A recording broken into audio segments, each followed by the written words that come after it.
ஈரோடு மாவட்டம் பவானி கூடுதுறையில் ஒவ்வொரு தை அமாவாசை அன்று திதி கொடுப்பது சம்பிரதாயம். அதன்படி இன்று தை அமாவாசை முன்னிட்டு வீட்டில் முன்னோர்களுக்கு திதி கொடுக்கும் பழக்கம். அதன்படி சிறப்பு பிரார்த்தனை செய்து வருகின்றனர். இந்த வருடம் சுமார் 500க்கும் மேற்பட்டவர்களுக்கு பக்தர்கள் கூடுதுறையில் புனித நீராடி தன் முன்னோர்களுக்கு திதி கொடுத்தனர். முன்னோர்களுக்கு சிறப்பு தர்ப்பணம் செய்தனர்கள்.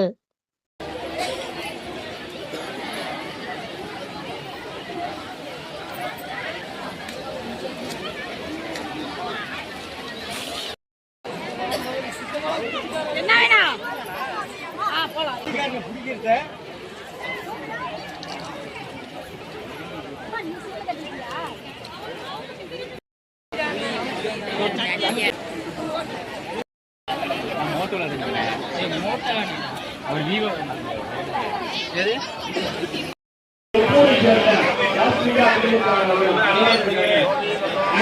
நன்கொடையாக